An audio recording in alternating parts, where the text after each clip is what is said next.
Xoş gördük, hörmətli müəllimlər. Bugün biz kimya fənnindən hidroliz, elektroliz və elektrolitik dissosiasiya mövzusuna baxacağıq.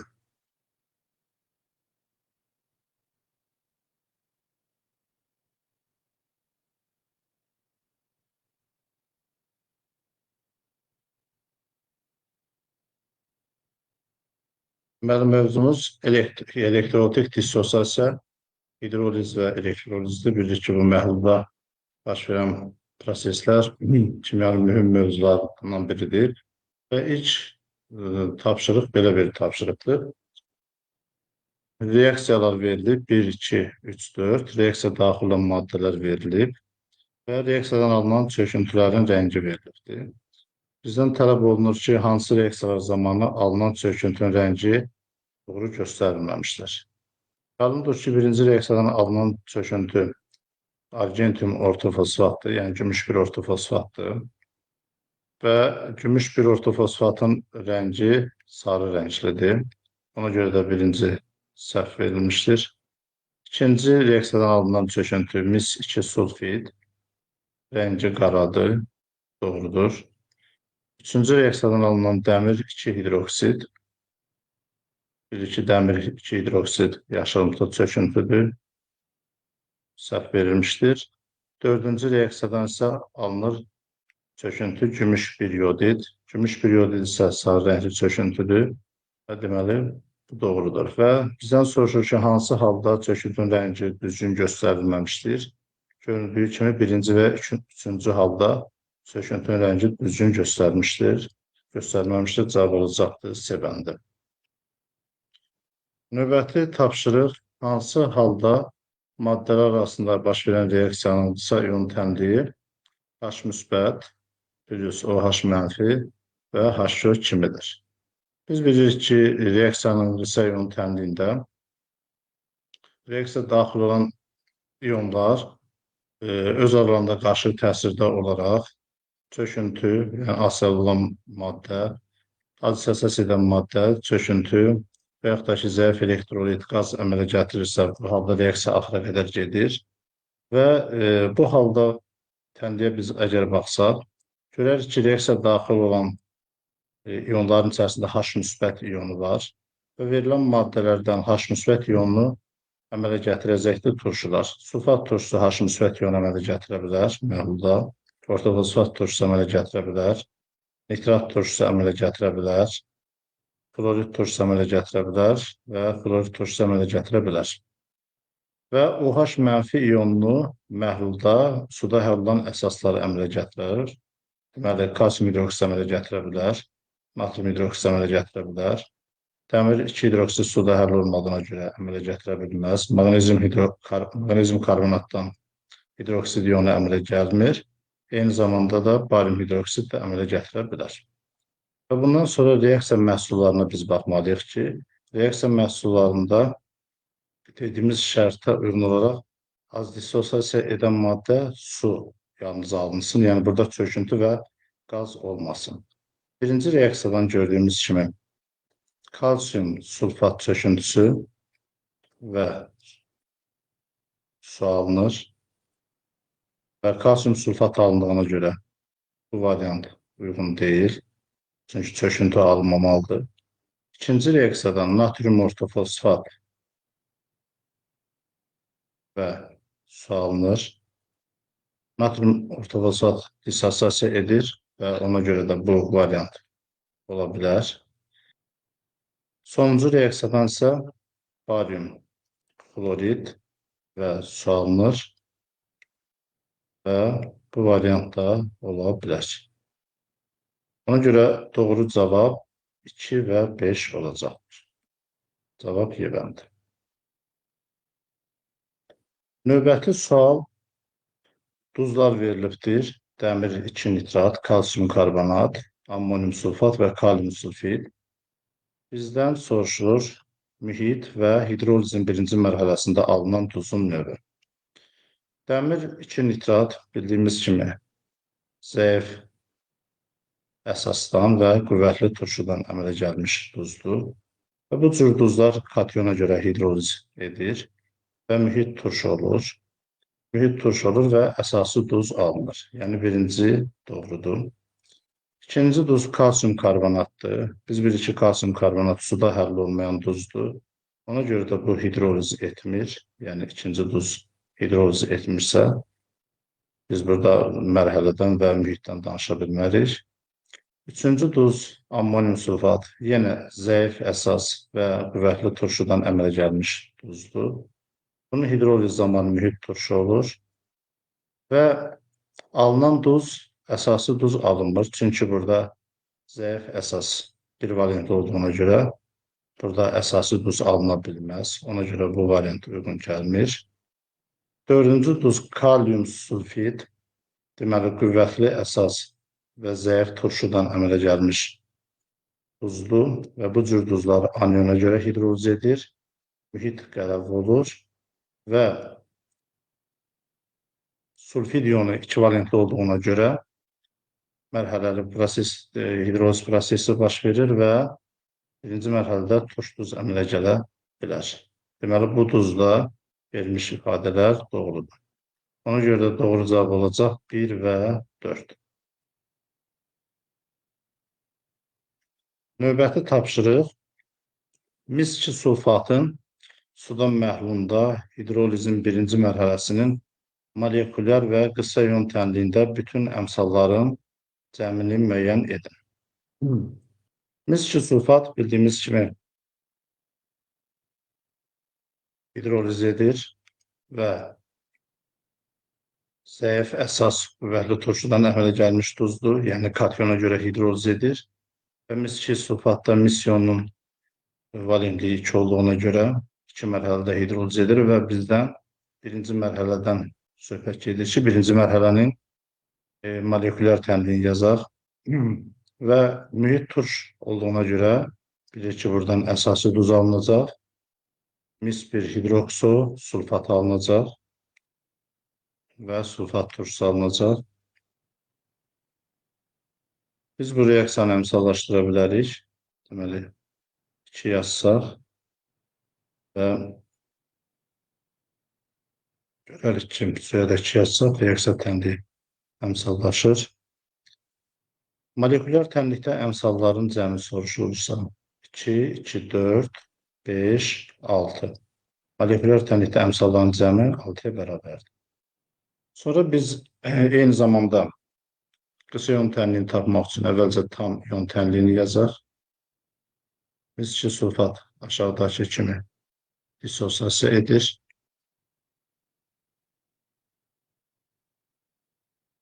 Su dissosiasiya etmir.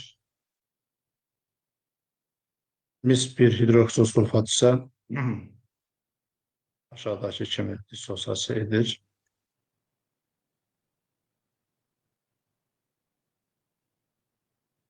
Sulfat turşusu isə dissosiasiya edir. Və göründüyü kimi SO4 ionları prosesdə iştirak etmir. Yəni burada hidroliz mis ionunun hesabına baş verir. Mis-2 ionunun hesabına baş verir.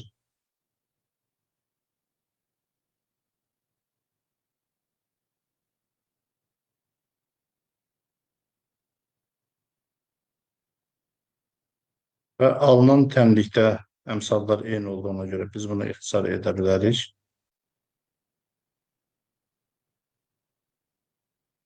Bunda mis-2 müsbət plus su alınır. Durumu H müsbət və H müsbət. Burada gördüyümüz kimi əmsallar 1, 1, 1, 1-dir. Yəni əmsalların cəmi 4-dür. Birinci halda isə 6 alınmışdır. Molekulyar tənlikdə 6-dır. Qısa ion tənliyində 4-dür və bunun cəmi eləyəcək 10. Doğru cavab C bəndi. Növbəti tapşırıq duzlar verilibdir. Duzların miqdarı N və suda məhlunda ionların mol sayı N verilibdir. Və bizdən soruşur ki, hansı doğrudur? Yəni, duzun miqdarı ilə məhlulda alınan iyonların mol sayı eynidir və eyni zamanda burada duzların dissosiasiya dərəcələri də göstərilmişdir. Natrium karbonat dediyimiz kimi dissosiasiya edir. Dissosiasiya dönən prosesdir. Yəni biz tənlikdə dönən proses kimi qeyd edirik.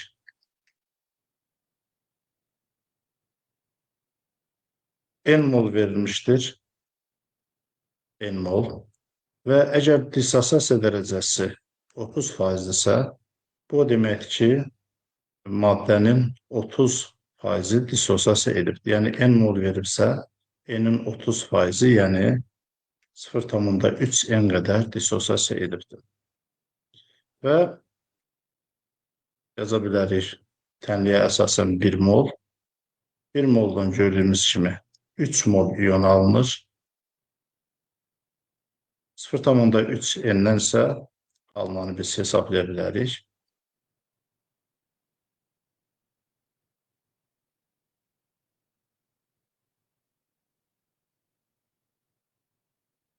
Alınanı hesablaya bilərik.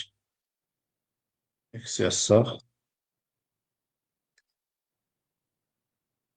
X bərabərdir 0,9 N almış olarıq. Sonra ikinci tənlikdə alüminium sulfat dissosiasiya edir.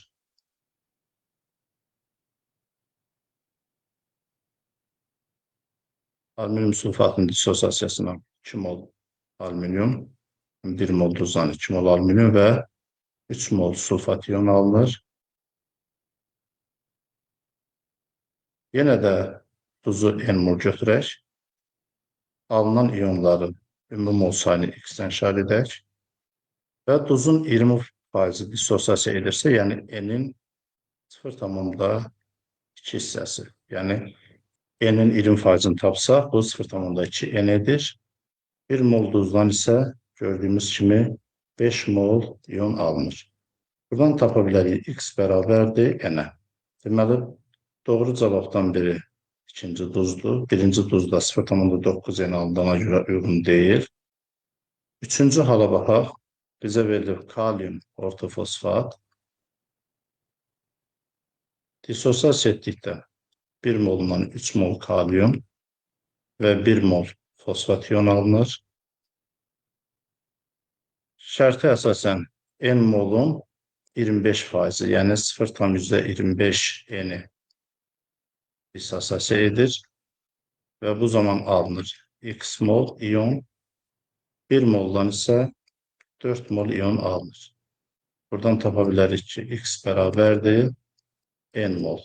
Bu da alınan iyonlar N mol olduğuna görə uyğun gəlir. Deməli, kalium ortofosfatda verilən cavaba uyğundur.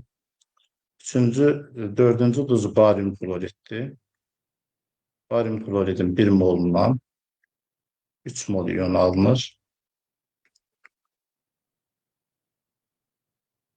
Deməli, N molun 50% dissosiasiya edirsə, N-in 50% 0,5 N dissosiasiya edir və alınan iyonlar X mol yaza bilərik.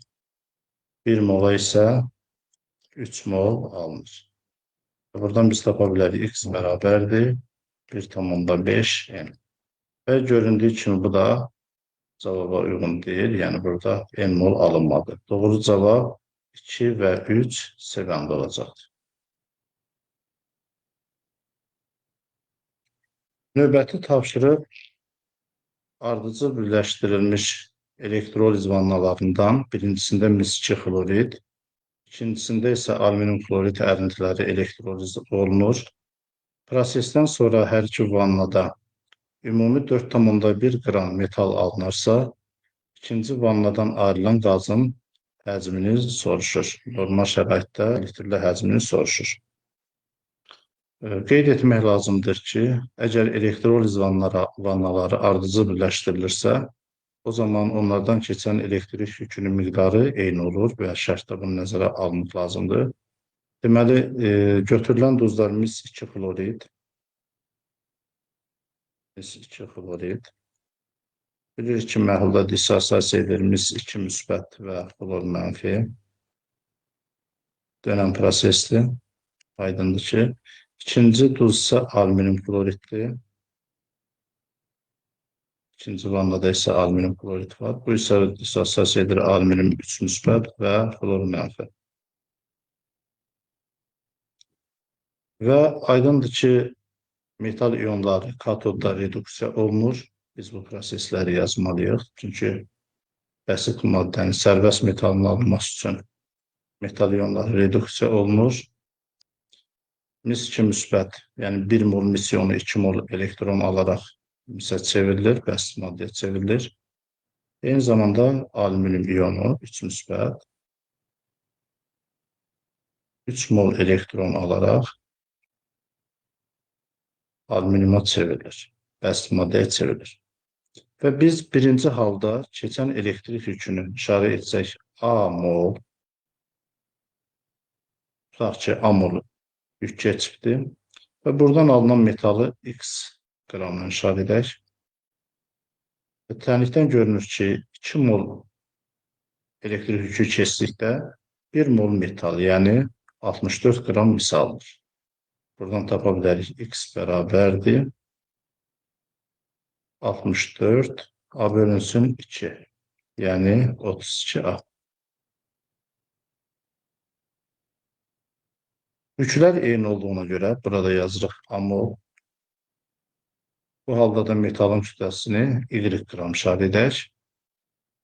3 moldan isə, 3 mol yük keçdikdə isə 1 mol alüminium, yəni 27 qram alüminium alınır. Buradan tapa bilərik Y bərabərdir 27 A bölək 3, o da edir 9A. Və şərtə əsasən deyilir ki, 4,1 qram metal alınmışdır. Biz metalların kütlələrini artıq ifadə etmişik. Onda yaza bilərik 32A plus 9A bərabər 4,1. A bərabərdir 0,1-ə. A 0,1-dirsə, biz reaksiya zamanı alınan misin və alüminium kütləsini tapa bilərik. Və alüminium kloridin bizdən ikinci vannada alınan qazın həcmini soruşur. Alüminium kloridin elektroliz zamanı alüminium və flor qazı alınır. Reaksiya tənliyini əmsallaşdıraq. Göründüyü kimi alüminium kütləsi 9A-dır. Anın da əvəzinə 0,1 yazsaq, alarıq 0,9 qram alüminium. Buna uyğun olan flor qazın həcmini işarə edək X litr. Tənliyə əsasən 2 vuraq 27 qram alüminiumdan isə 3 vuraq 22,4 flor qazı alınır. Və buradan X-i tapa bilərik. X bərabərdir 2 vuraq 27 0,9 vuraq 3 vurulsun 20,4. Bu da bərabərdir. Hesablamanı aparsaq, deməli burada tapacaq 1,12 litr. Doğru cavab C olacaq. Növbəti sual, suda həll olan maddə sulfat turşusu, dissosiasiya mərhələləri və dissosiasiya dərəcəsi göründüyü kimi birinci mərhələdə dissosiasiya dərəcəsi 80%-dir, ikinci mərhələdə 60%-dir. Məhlulda H müsbət iyonlarının mol sayı 6,4 olarsa, bizdən məhlulda hidrosulfat iyonlarının mol sayını hesablamaq tələb olunur və hidratlaşmanı nəzərə almamaq şərti verilibdir. Sulfat turşusunun dissosiasiya tənliklərini yazaq. Sulfat turşusu 2 əsaslı turşudur, mərhələli dissosiasiya edir.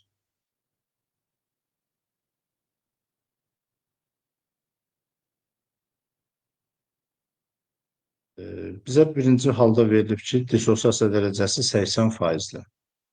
Əgər biz şərti olaraq X mol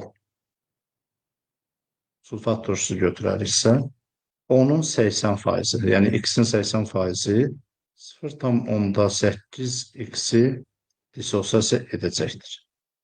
Və 1 mol sulfat turşudan 1 mol hidrogen iyonu aldığına görə onda bu da olacaq 0,8x və 1 mol hidrosulfat aldığına görə bu da 0,8x qədər alınacaqdır. İkinci mərhələdə isə dissosiasiya dərəcəsi 60%-dir verilibdir. İkinci mərhələdə hidrosulfat iyonu gördüyümüz kimi dissosiasiya edir və biz tapdıq ki, 0,8x qədər məhlulda hidrosulfat iyonu var. Və ikinci mərhələnin dissosiasiya dərəcəsi 60% olduğuna görə 0,8-in 60%, yəni 0,48x qədər dissosiasiya edəcəkdir. Və 1 mol hidrogen iyonu alınır. Bu da alınacaq 0,48x və sulfat iyonu da 1 mol alınır. Bu da 0,48x olacaqdır. Və bizə deyilir ki, H müsbət iyonlarının mol sayı 6,4 mol. H müsbət iyonlarının mol sayını biz yaza bilərik. H müsbət bərabərdir nəyə? Birinci halda, birinci mərhələdə 0,8x alınır.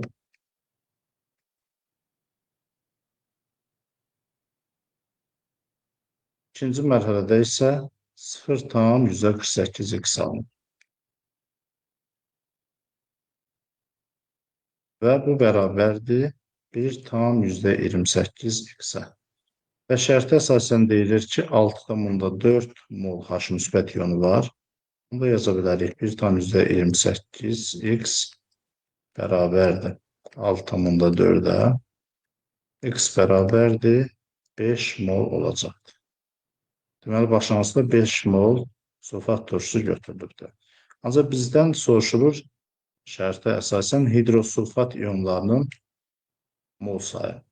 Və 0,8 mol, 0,8x-dən 0,48x-i dissosiasiya etdiyinə görə biz tapa bilərik ki, 0,8x minus 0,48x o da bərabərdir 0,32x qədər də hidrosulfat iyonu məhlulda olar. X-in də əvəzinə 5 yazsaq, çünki biz X-in 5 olduğunu tapmışıq. 2 vursaq 5-ə eləyəcək 1,6. Doğru cavab Y-bəndir.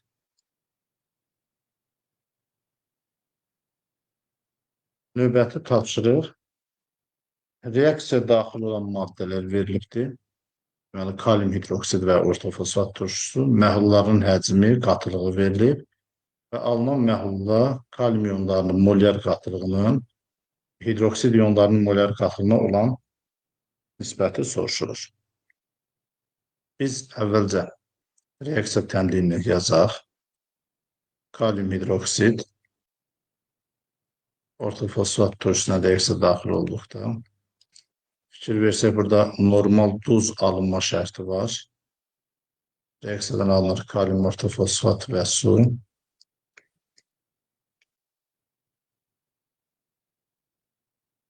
Əvvəlcə reaksiya tənliyini əmsallaşdıraq.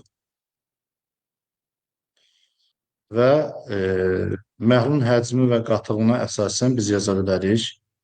Onun maddənin mol miqdarı bərabərdir. C vuraq V. Kalium OH-ın qatılığı 3 molyar, həcmi 400 ml, yəni 0,4 litr. Edir 1,2 mol. Deməli, 1,2 mol kalium OH verilib.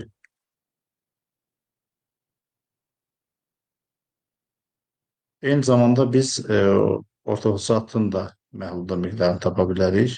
Bərabərdir. 1 vurulsun, qatılığı 1-dir, vurulsun 0,3 litrə. O da edir 0,3. Ortofosfat isə 0,3 moldur. Və tənliyə baxsaq görə bilərik ki, 1 mol ortofosfat turşusuna 3 mol kalium hidroksid sərf olunur. Yəni, bu deməkdir ki, ortofosfat turşusu az verilibdir və ona görə də o tamamilə reaksiya daxil olur. 0,3 mol ortoqsat turşusu reaksiya daxil olduqda elə 0,3 mol da kalium ortoqsat alınacaq, əmsalı 1 olduğuna görə. Və 1 mol ortoqsat turşusuna 3 mol kalium hidroksid sərf olduğuna görə 0,3-ə də 0,9 mol sərf olunacaq. Və nəticədə 1,2 çıxaq 0,9, yəni 0,3 mol kalium OH artıq qalacaq və məhlulda 0,3 molda kalium ortofosfat olacaq. Və məsələnin şərtində alfa 100%-dir, yəni biz bütün maddələrin tamamilə dissosiasiya etdiyini nəzərə alsaq, 0,3 mol kalium ortofosfat məhlulunda ilə 0,3 mol kalium müsbət, 0,3 mol OH iyonu var. 0,3 mol kalium ortofosfatda isə 0,9 mol kalium müsbət və 0,3 mol PO4 iyonu var.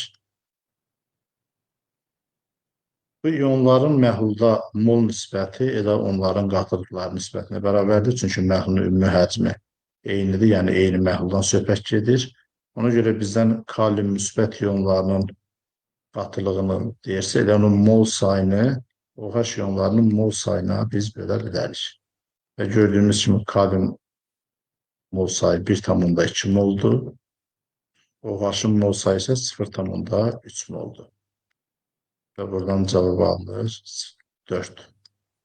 Doğru cavab A bəndi 4. Növbəti tapşırıq 3 qabı verilib. Qablarda M qram A faizi natrium OH, M qram A faizi kalsium hidroksid, M qram A faizi kalium OH məhlulları var. Və gördüyük kimi həm məhlulun kütləsi eynidir, həm qatılığı, yəni həll olunan maddələrin də kütlələri eynidir. Hər üç məhluldan karbon qazı keçirildikdən normal duz alınır, şərt verilib. Qabların kütlələri arasındakı doğru münasibəti göstərin. Yəni, reaksiya baş verdikdən sonra qabların kütlələri arasındakı doğru münasibəti soruşur və karbon qazının suda həll olmasını nəzərə almayın. Biz əvvəlcə reaksiya tənliklərini yazaq. Deməli, natrium hidroksid karbon qazı ilə reaksiya daxil olur. Və şərtdə deyildiyi kimi buradan normal duz alınır, yazaq natrium karbonat və su.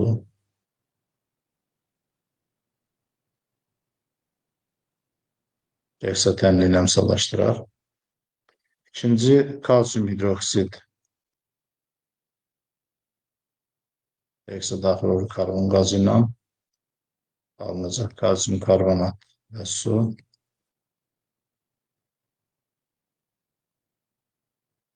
Üçüncüdə isə kalium hidroksid reaksiya daxil olur.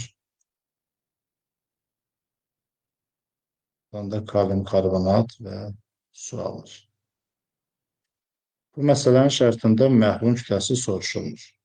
Əgər məhlulun kütləsi soruşulsaydı müqayisədə kalsium karbonat çöküntü halında alındığına görə ümumi kütlədən onu çıxardıq. Ayrılan kalsium karbonatın kütləsini çıxardıq.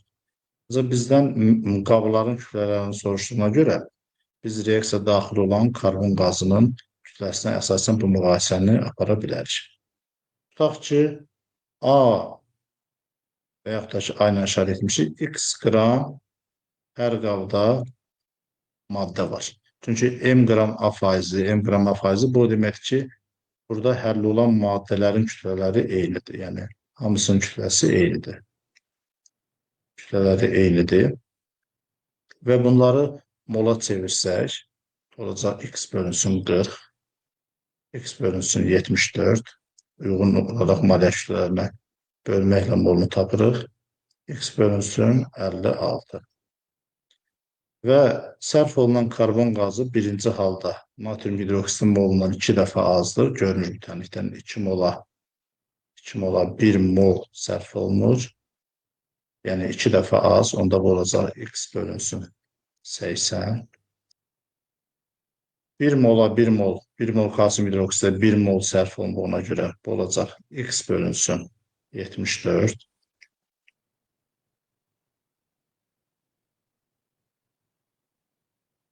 Üçüncü halda isə 2 mola 1 mol sərf olundu ona görə. Bu olacaq x bölünsün 112. Yəni 2 dəfə az x bölünsün 112. Və gördüyümüz kimi bu ədədlərin içərisində ən böyük olan x bölünsün 74. Yəni ikinci qabda daha çox karbon qazı udulub, ona görə ikinci qabda olan məhlulun kütləsi daha böyükdür. Qabın kütləsi daha böyükdür.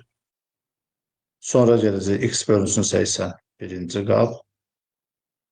Daha sonra isə üçüncü qab. Deməli, qabların kütlələri arasındakı münasibət 2, 1, 3 kimi olacaq. Doğru cavab C bəndi.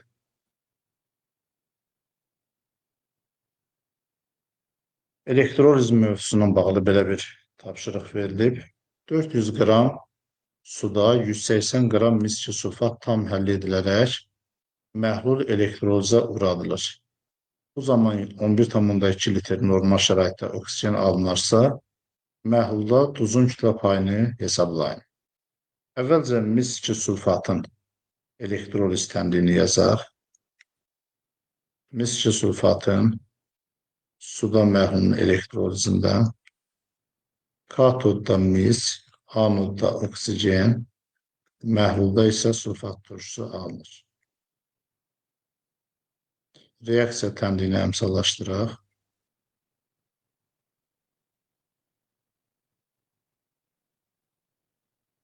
Şərtə görə 11,2 litr, yəni 0,5 mol oksigen alınır. 1 mol oksigenlə alındıqda 2 mol mis alındığına görə misin miqdarı 0,5-dən 2 dəfə çox, yəni 1 mol olacaqdır. Və eyni zamanda 1 mol oksigen alındıqda 2 mol mis sulfat reaksiya daxil olduğuna görə 0,5 mola uyğun 1 mol mis sulfat reaksiya daxil olacaqdır. Elektroliz bitdikdən sonra məhlulun kütləsi aşağıdakı kimi olacaq. Biz məhlulun kütləsini yazsaq, bərabərdir. Əvvəlcə 400 qram suda 180 qram buz əldə etmişik. Yəni, məhlulun kütləsi 580 qramdır. Və nəzərə almaq lazımdır ki, burada mis katodda ayrıldığına görə məhlulun kütləsi, misin kütləsi qədər azalır. 1 mol misin kütləsi 64 qram. Plus 0,5 mol oksigen qazı ayrıldığına görə bu da 0,16 qramda oksigenin kütləsi olacaqdır. Onda məhlulun kütləsi eşində olur 580 minus 80 500 qram. Məhlulun kütləsi olur 500 qram. Və biz eyni zamanda reaksiya daxil olan mis sulfatının da kütləsini tapmalıyıq. 1 mol mis sulfatı bildiyimiz kimi 160 qramdır. Onda qalan, məhlulda qalan kupru meso-4-ün kütləsi 180 minus 160 20 qram kupru meso-4 qalacaq. Alınan məhlulda mis sulfatın kütlə payını tapmaq üçün onun kütləsini bölsək məhlulun kütləsinə və faizə ifadə ediriksə 100-ə vursaq, edəcək 4%. Doğru cavab Y bəndi.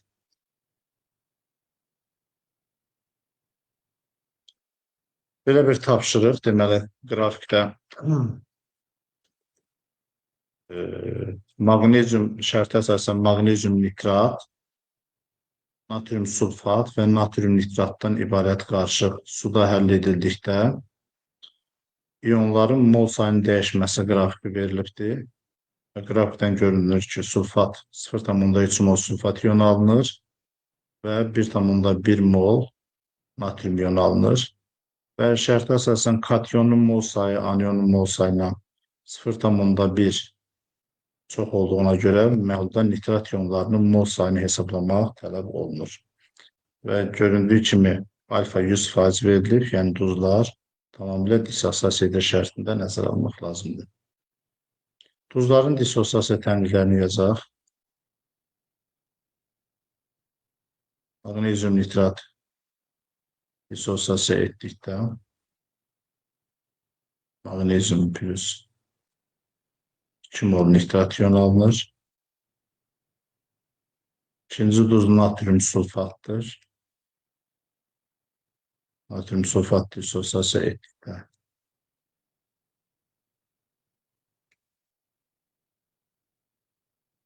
2 mol natrium 1 mol sulfat iyon alınır. Üçüncü duz isə natrium nitratdır.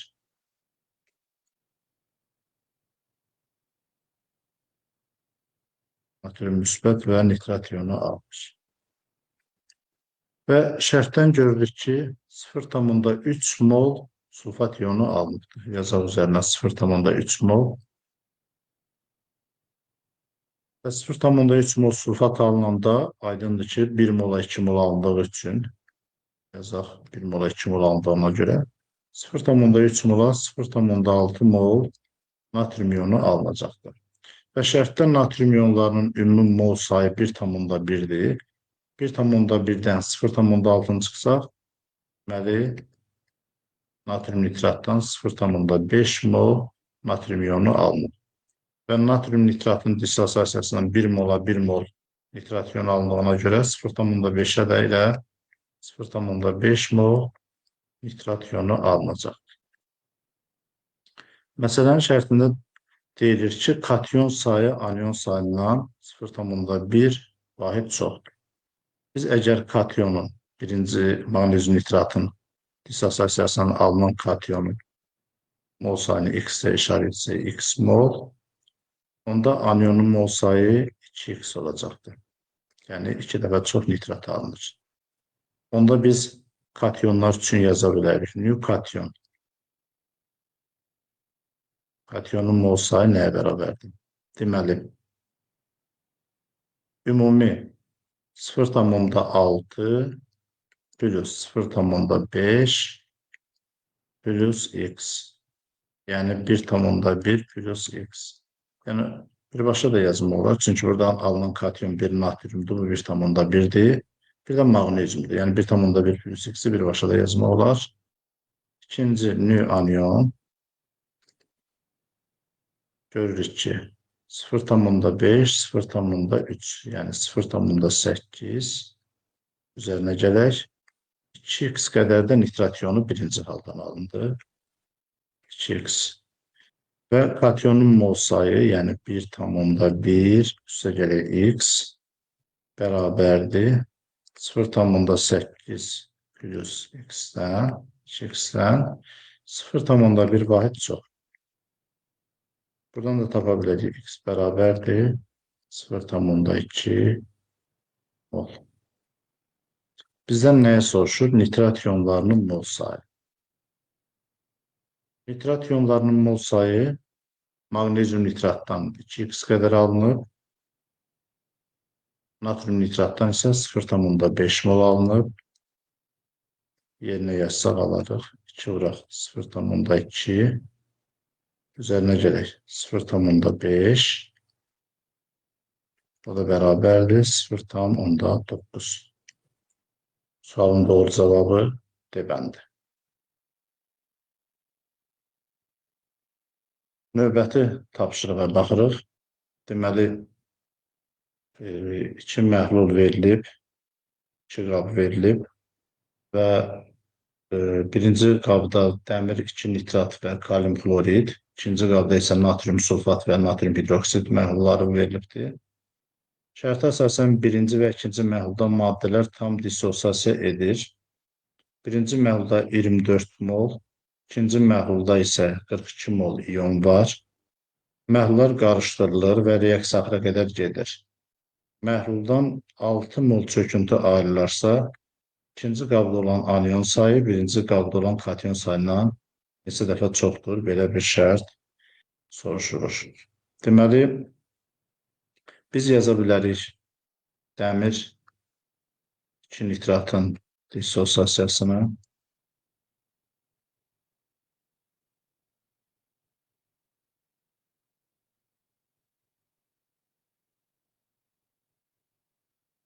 Əvvəlcə birinci qabda baş verən dissosiasiya tənədən yazaq. İkinci qab, eyni zamanda kalium kloridinin də dissosiasiyasını yazaq.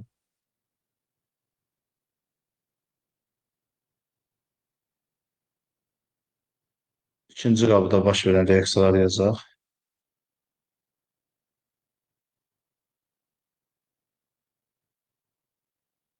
İkinci qabda deməli natrium sulfat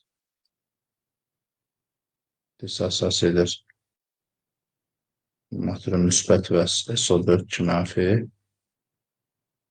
Natrium hidroksində dissosiasiya tənəyi yazaq.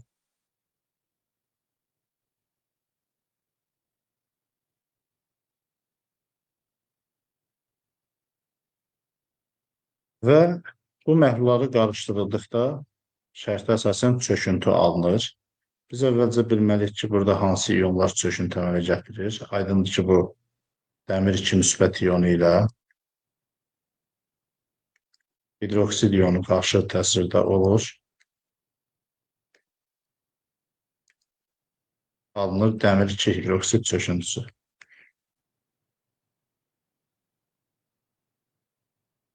Əgər 6 mol çöküntü alınıbsa,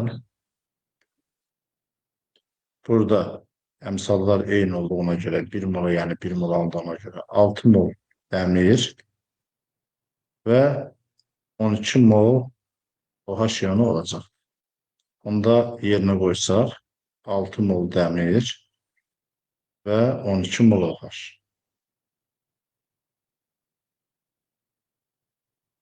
Dəmir 2 nitratın 1 molundan 2 mol nitrat iyonu alındığına görə 6 mola elə 12 mol nitrat iyonu alınacaq.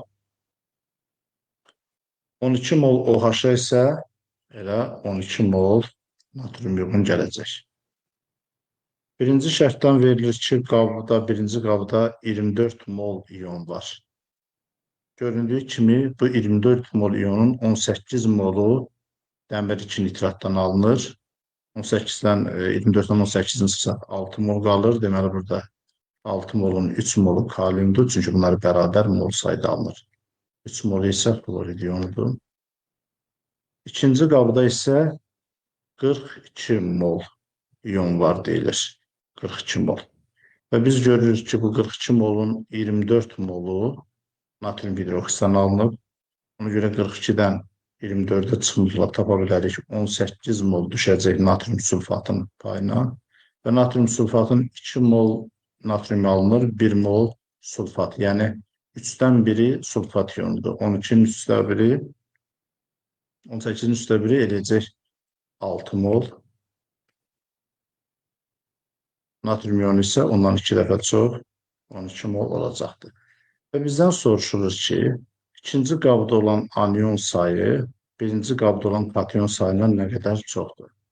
İkinci qabda olan anion sayı deməli 6 mol SO4, 12 mol OH, yəni 18 moldur. Birinci qabda olan kation sayından 6 mol dəmir, 2 müsbət, 3 mol kalium, 9 moldur. Bizdən bunların mol nisbətini soruşur. Bu hissədir 2. Doğru cavab 2. B-bəndi. Növbəti sual. Suda həll edilən maddə bir əsaslı turşu 2 mol, alınan məhlulun həcmi 4 litr, turşunun dissosiasiya dərəcəsi 20% olarsa, dissosiasiya sabitini hesablamaq tələb olunur. Bir əsaslı turşunu şərti olaraq H kimi yazaq və onun dissosiasiyasından H müsbət və A mənfi iyon alır. 2 mol maddə həll edilir və həcm 4 litrdirsə, onda məhlulun qatılığını tapa bilərik. C bərabərliyi bölək V. Yəni 2-ni bölsək 4-ə 0,5 malyar məhlul olduğunu tapa bilərik. Və yazıram 0,5 malyar turşu var. Və turşunun dissosiasiya dərəcəsi 20%. Yəni bu deməkdir ki, 0,5'in 20%, 0,5'in 20%, 0,1 mol molyarı dissosiasiya edir. Və əmsallar 1 mola 1 mol H müsbət və 1 mol turşu anionu alındığına görə 0,1-ə də 0,1 və 0,1 alınacaqdır. Və turşunun 0,5 moldan 0,1-i çevrildiyinə görə 0,4 qalacaq. H müsbət isə 0,1 və 0, A mənfi 0,1 olacaq. Bizdən dissosiasiya sabitini soruşur. Dissosiasiya sabiti bu reaksiyanın tarazi sabiti kimi biz ifadə edə bilərik. Yəni, dissosiasiya prosesinin tarazi sabiti onun dissosiasiya sabitidir. Yaza bilərik. Məhsulların qatılıqlarının hasili bölünsün başlanğıc maddənin qatılığına. Biz tapdıq ki, 0,1 mol H müsbət, bura 0,1 mol A mənfi bölünsün 0,4. O da bərabərdir 0,025. Doğru cavab D bəndi. Sertifikasiya imtahanında iştirak edən bütün müəllimlərə uğurlar arzulayıram. Sağ olun.